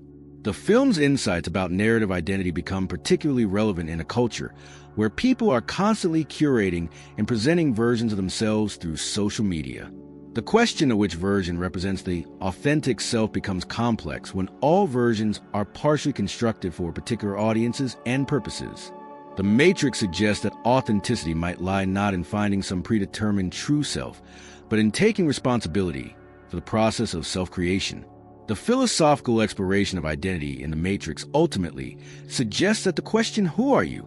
cannot be answered through simple introspection or external observation. Instead, it requires ongoing commitment to the process of becoming, the continuous creation of self through choices, relationships, and engagement with reality. The red pill represents not just a choice between truth and illusion, but a commitment to the difficult work of authentic self-creation in the face of uncertainty about the nature of both self and reality. Neo's declaration, "My name is Neo," represents more than just a rejection of his simulated identity as Thomas Anderson. It represents the fundamental human capacity to transcend given circumstances through the assertion of chosen identity. In a world where the boundaries between real and virtual, authentic and constructed, natural and artificial are becoming increasingly blurred, this capacity for self-creation becomes not just philosophically interesting, but practically essential for navigating complexities of contemporary existence. Part 7. The Nature of Reality, Metaphysical Questions. The Matrix forces us to confront the most fundamental question in all of philosophy: what is real? This question, which philosophers call the problem of metaphysics, goes beyond epistemological concerns about how we can know reality to examine the deeper issue of what reality actually consists of. The film presents us with multiple levels of existence: the Matrix simulation, the desert of the real, the program's realm, and possibly other layers beyond, each with its own claim to reality. This nested structure of realities transforms the Matrix into a sophisticated exploration of metaphysical possibilities that have puzzled philosophers for millennia. The traditional Western philosophical approach to reality has been dominated by what philosophers call substance dualism, the view that reality consists of two fundamentally different kinds of stuff, mind and matter. This position, most famously developed by René Descartes, suggests that mental phenomena like thoughts, feelings, and consciousness are made of a different substance than physical phenomena like rocks, trees, and human bodies. The interaction between these two substances, how immaterial mind can influence material body, has been called the hard problem of consciousness and remains one of philosophy's most persistent puzzles. The Matrix initially appears to support a dualistic view of reality. The contrast between the simulated world of the Matrix and the physical world of Zion seems to map onto the traditional distinction between mental and material realms. The Matrix exists as information, as patterns of data processing, while the real world consists of solid matter, metal, concrete, flesh, and bone. Neo's journey appears to be one from a mental realm of pure information to a physical realm of material substance. But the film's treatment of this distinction proves far more sophisticated than simple dualism. As Neo develops his abilities, the boundary between mental and physical becomes increasingly permeable. His capacity to manipulate the Matrix's code suggests that what we call physical reality might be more information-based than we typically assume. This insight aligns with developments in contemporary physics that describe matter in terms of information patterns and quantum field fluctuations rather than solid, substantial particles. The character of the Oracle embodies this complexity. As a program, she exists as pure information, yet she experiences something very much like emotions, makes cookies have genuine sensory properties within the Matrix, and forms meaningful relationships with both humans and other programs. Her existence challenges any simple distinction between real and artificial, material and immaterial, physical and mental. If a program can have experiences that are phenomenologically indistinguishable from those of biological beings, what grounds do we have for denying the reality of those experiences? The film's treatment of different levels of reality reflects what philosophers call the problem of the criterion. How do we distinguish between appearance and reality when our only access to reality comes through appearances? Neo's awakening from a matrix doesn't solve this problem. It merely moves him to what appears to be a higher level reality. But his ability to manipulate machines and stop sentinels in the real world suggests that this level might itself be another form of simulation or construction. This possibility of infinite regress, realities nested within realities, connects to ancient philosophical puzzles like the skeptical scenario proposed by the Chinese philosopher Zhuangzi, who dreamed he was a butterfly and then wondered whether he might actually be a butterfly dreaming he was Zhuangzi. The Matrix updates this classical puzzle for the digital age. If reality can be simulated perfectly, how can we ever be certain which level of our experience corresponds to fundamental reality? The film's exploration of the relationship between consciousness and reality draws on insights from phenomenology, a philosophical tradition that focuses on the structure of experience itself rather than on external object experience. Phenomenologists like Edmund Husserl and Maurice Merleau-Ponty argue that consciousness is always intentional. It's always consciousness of something, and that the boundary between subject and object, mind and world, is more fluid than traditional metaphysics assumes. Neo's development throughout the trilogy illustrates this phenomenological insight. As his consciousness expands, his capacity to interact with reality also expands. The famous spoon scene represents a phenomenological breakthrough. Neo realizes that the spoon exists only as a pattern in consciousness, and by changing his consciousness, he can change the spoon. This doesn't mean that reality is purely subjective, but rather that the relationship between consciousness and reality is more intimate and interactive than we typically recognize. The Matrix's treatment of programs as conscious entities raises profound questions about the relationship between substrate and consciousness. Traditional materialism suggests that consciousness emerges from sufficiently complex arrangements of matter, specifically the neural networks of biological brains. But if programs like the Oracle, the Architect, and Agent Smith can exhibit what appears to be genuine consciousness, this suggests that consciousness might be substrate independent, capable of emerging from any sufficiently complex information processing system. This possibility has significant implications for how we understand the nature of reality itself. If consciousness can emerge from computational processes, and if consciousness plays a role in determining the nature of reality, then the distinction between natural and artificial realities becomes problematic. The machine's construction of the Matrix might not be fundamentally different from consciousness's role in constructing our ordinary experience of the world. The film's portrayal of the relationship between individual and collective reality provides another avenue for metaphysical exploration. The Matrix functions as a shared virtual reality that provides a common world for all its inhabitants. This shared aspect gives it a kind of objectivity. It's not just Neo's private hallucination, but an intersubjective reality that multiple consciousnesses can inhabit and explore together. This intersubjective dimension suggests that reality might be neither purely objective nor purely subjective, but rather something that emerges from the interaction between multiple perspectives. The character of the Merovingian represents a particularly interesting metaphysical position. His obsession with causation. Choice is an illusion created between those with power and those without. Reflect a mechanistic view of reality, where everything that happens is an inevitable result of prior causes. Yet his collection of experiences and sensations suggests that even within a mechanistic framework, there's something irreducible about qualitative experience, what philosophers call qualia. The Merovingian's nightclub, with its emphasis on sensory pleasure and aesthetic experience, represents a kind of metaphysical hedonism that treats the quality of experience as more important than its causal origins. When he savors a taste of wine or the texture of fabric, he's asserting the value of phenomenological reality regardless of its underlying computational substrate. This position suggests that the reality of an experience might depend more on its qualitative richness than on its causal history. Agent Smith's evolution throughout the trilogy provides another perspective on the nature of reality and consciousness. Initially, He appears to be a straightforward program executing his function within the Matrix's operating system. But as the trilogy progresses, Smith develops what seems to be genuine emotions, hatred, obsession, even a kind of existential despair. His final confrontation with Neo takes on almost the illogical character, with Smith representing a kind of nihilistic despair about the meaninglessness of existence. Smith's transformation raises questions about whether artificial systems can develop genuine autonomy and consciousness, or whether his apparent emotions are simply more sophisticated forms of programming. His ability to replicate himself and spread throughout the Matrix suggests a kind of viral consciousness that transcends individual identity. This possibility challenges traditional assumptions about the relationship between consciousness and individual identity. The trilogy's treatment of death and resurrection, particularly Neo's apparent death and return to life, raises classical metaphysical questions about the relationship between consciousness and physical existence.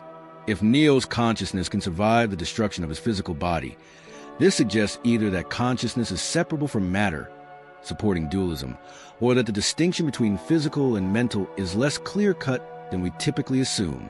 The film's conclusion, with the integration of human and machine societies, represents a kind of metaphysical synthesis that transcends traditional dualisms. Rather than choosing between mind and matter, natural and artificial, real and simulated, the film suggests that these categories might be outdated ways of thinking about reality. The peace between humans and machines points toward a more inclusive metaphysics that recognizes multiple forms of consciousness and reality as equally valid. This metaphysical pluralism connects to contemporary discussions in philosophy of mind about multiple realizability, the idea that mental states can be implemented in different physical substrates. If consciousness can be realized in biological brains, silicon computers, or other information processing systems, then a specific substrate becomes less important than the functional organization that gives rise to conscious experience. The Matrix's exploration of virtual and augmented reality anticipates developments in technology that make these metaphysical questions increasingly practical. As virtual reality systems become more sophisticated and brain-computer interfaces allow more direct manipulation of sensory experience, the distinction between natural and artificial experience becomes harder to maintain. If virtual experiences can be qualitatively indistinguishable from real experiences, on what grounds can we declare one more real than the other? The film's treatment of levels of reality also connects to interpretations of quantum mechanics that suggest reality might be fundamentally observer-dependent. Some interpretations of quantum mechanics propose that physical systems exist in superposition, multiple possible states simultaneously, until observation forces them to collapse into definite states. This suggests that consciousness might play a more active role in determining the nature of reality than classical physics assumed. Neo's ability to manipulate the Matrix's code can be understood as a metaphor for this quantum mechanical insight. By changing his consciousness, his way of observing and interacting with reality, he changes the reality he experiences. This doesn't mean that reality is purely subjective, but rather that the boundary between observer and observed is more fluid than we typically recognize. The philosophical implications of the Matrix's metaphysical exploration extend beyond the fictional scenario into urgent contemporary questions about the nature of consciousness, the possibility of artificial intelligence, and the relationship between technology and human experience. As we develop more sophisticated virtual environments and artificial intelligence systems, we must grapple with questions about which forms of experience and consciousness deserve moral consideration and how we should understand the relationship between different levels of reality. The red pill ultimately represents a commitment to metaphysical honesty, the willingness to question our most basic assumptions about the nature of reality, consciousness, and existence itself. This commitment requires intellectual courage because it forces us to acknowledge that our ordinary categories for understanding reality might be inadequate for dealing with the complexities of consciousness and information in the digital age. The Matrix suggests that rather than seeking a single foundational level of reality, we might need to develop more sophisticated ways of thinking about multiple, interconnected levels of existence. This metaphysical pluralism doesn't abandon the search for truth, but recognizes that truth might be more complex and multifaceted than traditional philosophical approaches have assumed. In a world where the boundaries between natural and artificial, real and virtual, conscious and unconscious are becoming increasingly blurred, This metaphysical sophistication becomes not just philosophically interesting, but practically essential for understanding our place in an increasingly complex reality. Part 8. Ethics and Moral Responsibility. The Weight of Truth. The Matrix presents us with moral dilemmas that cut to the heart of ethical philosophy. When is deception justified? Do we have the right to force uncomfortable truths on others? What obligations do we have to those who choose comfortable illusions over harsh realities? These questions transform the film from a simple story of good versus evil into a complex exploration of competing moral frameworks and the weight of ethical responsibility in a world where the nature of reality itself is uncertain. The central ethical tension in The Matrix revolves around the question of paternalism versus autonomy. Morpheus and his crew believe they're liberating humans from bondage, but this liberation comes at an enormous cost. Those who are awakened lose everything they believed about their lives, their relationships, and their world. They trade comfortable certainty for harsh uncertainty, pleasant illusions for difficult truths. The ethical question becomes, do we have a right to make this choice for others, even if we believe it's in their best interest? This dilemma reflects one of the fundamental tensions in moral philosophy between utilitarian ethics, which judges actions by their consequences, and deontological ethics, which emphasizes respect for individual autonomy and rights. From a utilitarian perspective, the rebellion might be justified if it produces the greatest good for the greatest number, if freeing humanity from the Matrix ultimately results in less suffering and more flourishing. But from a deontological perspective, forcing awakening on unwilling individuals violates their autonomy and treats them as means to an end rather than as ends in themselves. The character of Cypher embodies this ethical complexity. His betrayal to crew isn't simply motivated by cowardice or selfishness. It represents a coherent moral position. Cypher has experienced both the illusion of the Matrix and the reality of Zion, and he has made a rational calculation that the illusion provides more happiness, comfort, and satisfaction than the truth. His famous declaration that ignorance is bliss articulates a form of ethical hedonism that prioritizes subjective well-being over objective truth. Cypher's position forces us to confront uncomfortable questions about the relationship between truth and human flourishing. If the ultimate goal of ethics is to promote human happiness and reduce suffering, and if false beliefs can achieve this goal more effectively than true beliefs, then perhaps the pursuit of truth is not always morally justified. This possibility challenges a common assumption that truth is inherently valuable and that deception is inherently wrong. The film complicates this issue further through a portrayal of the machine's motivations. The original Matrix, a paradise where humans experience no suffering, failed because human psychology requires the experience of choice and struggle. The machine's solution was not to eliminate human consciousness, but to create a more sophisticated form of control that accommodated human psychological needs while still serving their purposes. This suggests that even apparently benevolent forms of control can be ethically problematic if they deny genuine autonomy. Agent Smith represents another ethical perspective entirely. His view of humanity as a virus that destroys its environment reflects a form of environmental ethics that prioritizes ecological balance over individual human welfare. From Smith's perspective, the machine's use of humans for energy represents a more sustainable relationship with the environment than human civilization's destructive exploitation of natural resources. This perspective challenges anthropocentric assumptions about the primacy of human interests in ethical calculation. The Oracle introduces additional layers of ethical complexity through her practice of benevolent deception.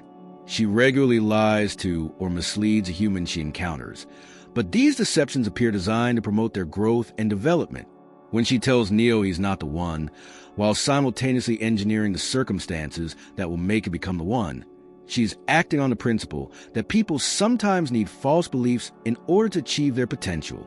This practice reflects a sophisticated understanding of how human psychology actually works.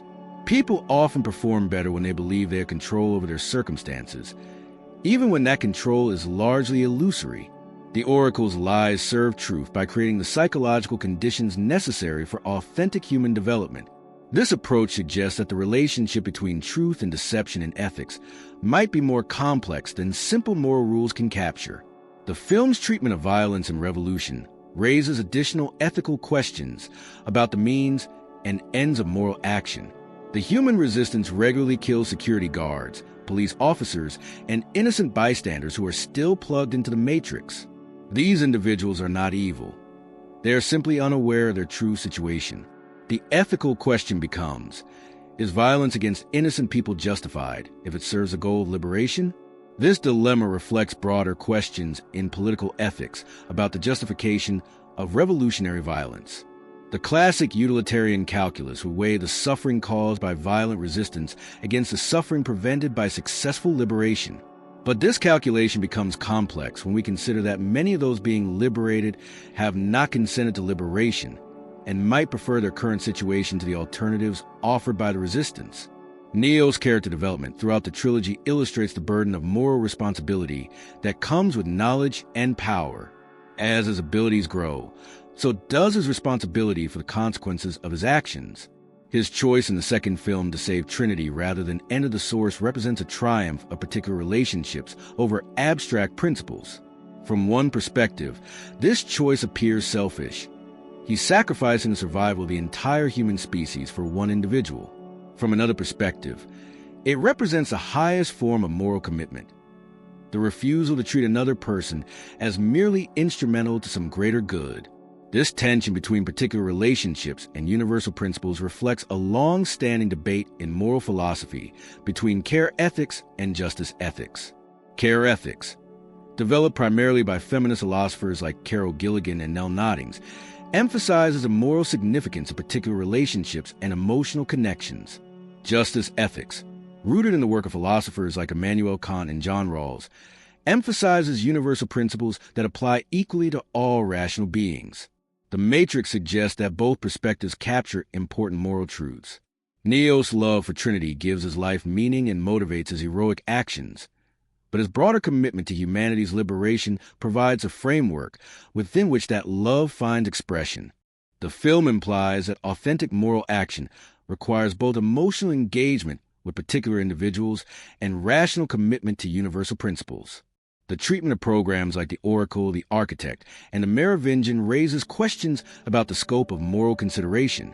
If these artificial intelligences possess something analogous to consciousness, do they deserve moral consideration comparable to that accorded to humans?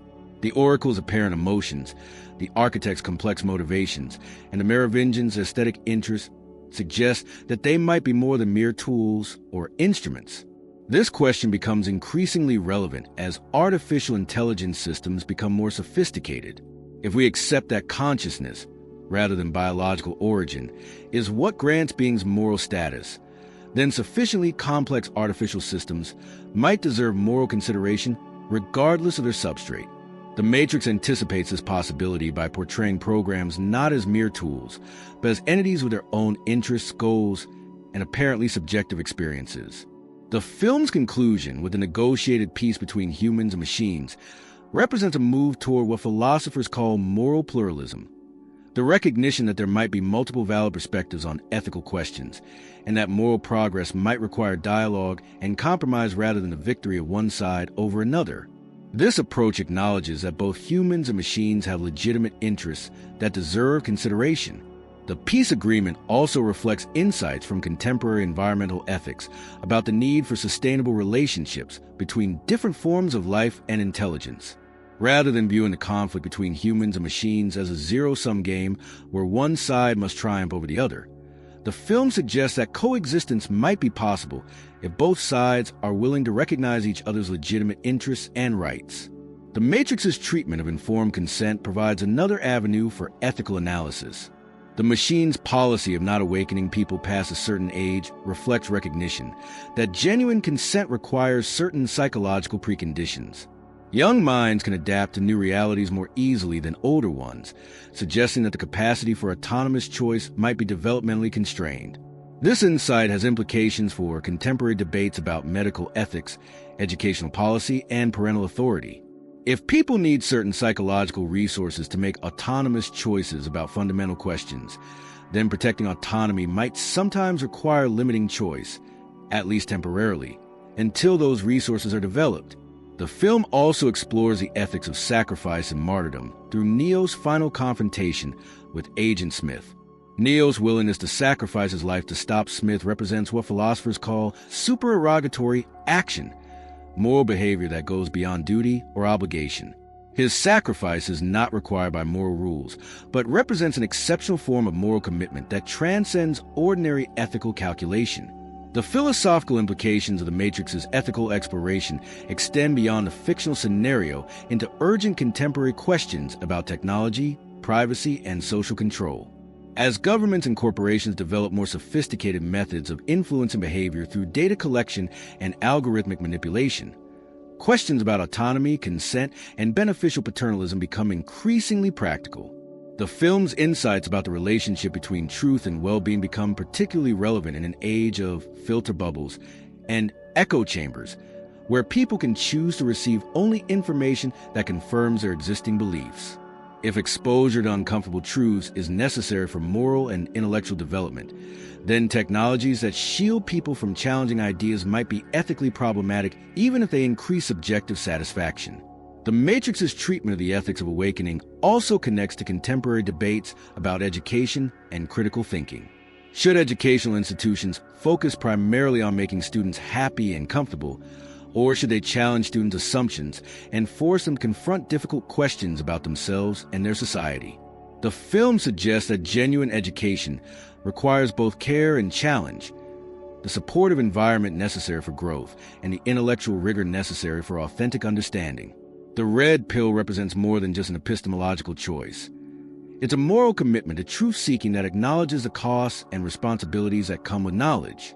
Once you know the truth about your situation, you become responsible for acting on that knowledge in ways that consider the welfare of others, even when those others might prefer comfortable ignorance.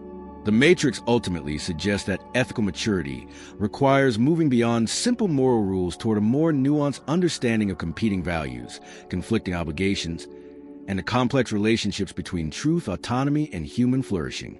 The film doesn't provide easy answers to these ethical dilemmas, but it does provide a framework for thinking about them with the sophistication and care that such fundamental questions deserve. In a world where the power to shape others' beliefs and experiences is becoming increasingly concentrated in the hands of those who control information technology, the ethical questions raised by the Matrix become ever more urgent. The film's exploration of paternalism, autonomy, truth, and responsibility provides essential resources for thinking about how to navigate these challenges with both moral clarity and practical wisdom. Part 9. Conclusion: Living with Philosophical Uncertainty. As we reach the end of our philosophical journey through the Matrix, we find ourselves confronting a paradox that lies at the heart of all serious philosophical inquiry. The more deeply we examine fundamental questions about reality, knowledge, freedom, identity, and ethics, the more complex and uncertain our answers become. The Matrix doesn't resolve the philosophical puzzles it raises. It deepens them, complicates them, and forces us to grapple with their implications for how we live our lives. This is not a failure of the film's philosophical vision, but rather its greatest achievement: transforming abstract intellectual problems into lived existential challenges. The film's enduring cultural impact demonstrates something profound about the relationship between philosophy and popular culture. For too long, serious philosophical inquiry has been relegated to academic journals and university seminars, treated as if it were a specialized technical discipline rather than an essential human activity. The Matrix proved that audiences are hungry for genuine philosophical engagement, that complex ideas about the nature of reality can be presented in compelling, accessible ways without sacrificing intellectual rigor. The red pill has become a cultural metaphor precisely because it captures something essential about the philosophical choice that every thinking person must eventually confront. This choice is not between clearly defined alternatives: truth versus illusion, freedom versus slavery, reality versus simulation. Instead, it's a choice between comfort and inquiry, between the security of unexamined assumptions and the uncertainty of genuine questioning. The red pill represents intellectual courage, the willingness to have one's most basic beliefs challenged in the pursuit of understanding. But intellectual courage, as the Matrix makes clear, is not a one-time achievement. It's an ongoing commitment that must be renewed in the face of each new challenge to our understanding. Neo's journey doesn't end with his initial awakening from the Matrix. It continues through multiple levels of revelation, each of which requires him to abandon comfortable certainties and embrace new uncertainties. The oracle tells him that knowing the path and walking the path are different things. This distinction applies not just to Neo's heroic journey, but to the philosophical life more generally. The film's treatment of multiple levels of reality, the Matrix, the real world, the realm of programs, and possibly others beyond, reflects a sophisticated understanding of how philosophical knowledge actually develops. We don't progress from complete ignorance to complete knowledge in a single leap. Instead, we move through successive approximations, each of which reveals new depths of complexity. The cave allegory's linear progression from shadow to sunlight becomes in the Matrix a more complex navigation among different levels of understanding, each with its own forms of truth and illusion. This multi-layered approach to reality has profound implications for how we understand the relationship between philosophy and practical life. If reality consists of multiple, interconnected levels of existence, then the search for absolute, foundational truth becomes less important than developing the capacity to navigate skillfully among different levels of understanding. This doesn't lead to relativism, the view that all beliefs are equally valid, but to what we might call pragmatic pluralism, the recognition that different contexts and purposes might require different ways of understanding and engaging with reality. The Matrix's exploration of consciousness and artificial intelligence anticipates some of the most pressing philosophical questions of our time. As AI systems become more sophisticated, we must grapple with questions about the nature of consciousness, the possibility of machine minds, and the criteria we use to recognize genuine intelligence and feeling in others. The film's portrayal of programs with apparent emotions, desires, and autonomous goals suggests that these questions cannot be answered through simple prejudice about biological versus artificial substrates. The ethical implications of these developments are staggering. If artificial systems can achieve something analogous to consciousness, they may deserve moral consideration comparable to that accorded to biological beings. This possibility requires us to expand our moral imagination beyond traditional anthropocentric frameworks to consider the welfare of minds that might be very different from our own.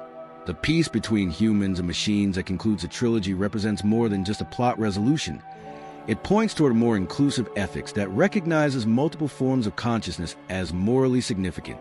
The film's treatment of the relationship between individual and collective liberation provides a model for thinking about social and political change. Neo's journey from isolated hacker to humanity's savior illustrates how personal transformation can have collective consequences. But the film also shows that individual awakening, while necessary, is not sufficient for broader social change. The freed humans of Zion must work together, sharing resources and coordinating their efforts to create alternatives to the systems that constrain them. This insight has obvious relevance for contemporary social movements, seeking to address problems like climate change, economic inequality, and political polarization. These challenges require both individual commitment to truth-seeking and collective action based on shared values. The Matrix suggests that effective social change requires what we might call philosophical activism, engagement with fundamental questions about justice, freedom, and human flourishing combined with practical efforts to create better social arrangements. The film's exploration of the relationship between knowledge and responsibility provides essential guidance for navigating the challenges of living in an information-rich but wisdom-poor culture. The more we know about the world and our impact on it, the greater our responsibility for acting on that knowledge becomes. This responsibility can feel overwhelming, particularly when the problems we face, environmental degradation, technological disruption, social fragmentation, seem too large and complex for individual action to make a meaningful difference. The Matrix suggests that the appropriate response to this overwhelming complexity is not to retreat into comfortable ignorance, but to embrace what philosophers call epistemic humility, the recognition that our knowledge is always partial and provisional, requiring ongoing revision in light of new evidence and argument. This humility doesn't lead to paralysis, but to what we might call engaged uncertainty. The willingness to act on the best information available while remaining open to new insights that might require us to change course. The Oracle embodies this approach to knowledge and action. She operates with deep understanding of human psychology and social dynamics, yet she frequently acknowledges the limits of her knowledge and the uncertainty of her predictions. Her success comes not from achieving perfect certainty, but from developing sophisticated judgment about how to act effectively in the face of irreducible uncertainty. This approach becomes increasingly relevant as we face global challenges that exceed the capacity of any individual or institution to understand fully. Climate change, artificial intelligence, genetic engineering, and other transformative technologies require collective decision-making based on incomplete information about complex systems. The Matrix's model of collaborative truth-seeking provides a framework for approaching these challenges with both intellectual rigor and practical wisdom. The film's treatment of the relationship between virtual and real experience anticipates developments in technology that make these distinctions increasingly problematic. Virtual reality, augmented reality, and brain-computer interfaces are creating new forms of experience that challenge traditional assumptions about the relationship between consciousness and physical reality. The Matrix's insight that simulated experiences can have genuine psychological and even physical consequences becomes increasingly relevant as these technologies mature. Rather than try and maintain rigid distinctions between real and virtual experience, we might need to develop more nuanced ways of thinking about different forms of engagement with reality. The key question becomes not whether an experience is real in some absolute sense, but whether it contributes to human flourishing, promotes understanding, and supports meaningful relationships with others. The Matrix's exploration of choice and determinism provides essential resources for thinking about human agency in an age of behavioral prediction and algorithmic manipulation. Big data analytics, social media platforms, and recommendation algorithms create new forms of influence that operate below the threshold of conscious awareness. Understanding these influences doesn't eliminate human freedom, but it does require us to develop more sophisticated forms of self-awareness and critical thinking. The film suggests that genuine freedom requires not the absence of causal influence, an impossible goal, but the capacity to understand and evaluate the forces that shape our desires, beliefs, and decisions. This understanding enables what philosophers call reflective endorsement, the ability to step back from our immediate impulses and consider whether they align with our deeper values and commitments. The red pill, understood in this context, represents an ongoing commitment to this kind of self-examination. It's not a one-time choice, but a daily practice of questioning our assumptions, examining our motivations, and considering alternative perspectives on the challenges we face. This practice requires intellectual virtues like curiosity, open-mindedness, intellectual courage, and epistemic humility, character traits that support the pursuit of truth and understanding. The Matrix ultimately suggests that philosophy is not an academic discipline, but a way of life, an approach to existence that prioritizes understanding over comfort, growth over security, and authentic engagement over complacent acceptance. This philosophical life doesn't promise easy answers or perfect certainty.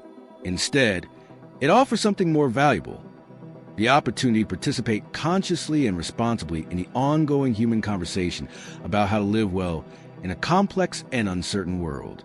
The film's enduring relevance lies not in any specific answers it provides to philosophical questions, but in its demonstration that these questions matter, that how we understand reality, knowledge, freedom, identity, and ethics has profound consequences for how we live our lives and treat others. In an age where technological change is accelerating and traditional sources of meaning and authority are being challenged, the need for serious philosophical reflection becomes ever more urgent. The red pill that Morpheus offers Neo represents more than a plot device or cultural metaphor. It represents an invitation that extends beyond the boundaries of fiction into our actual lives. The invitation to examine our assumptions, question our beliefs, and commit ourselves to the ongoing pursuit of truth and understanding. This invitation comes with no guarantee of comfort or certainty, but offers something more important: the possibility of living with greater awareness, deeper understanding, and more authentic engagement with the fundamental questions that define human existence. As we navigate the challenges of the 21st century, artificial intelligence, climate change, social inequality, political polarization, the philosophical framework that the Matrix provides becomes not just intellectually interesting, but practically essential. The film's exploration of reality and illusion, freedom and determinism, individual and collective responsibility, provides tools for thinking about these challenges with the sophistication they require. The Matrix teaches us that philosophical maturity involves learning to live productively with uncertainty, to act responsibly on incomplete information, and to remain open to new insights that might require us to revise our understanding.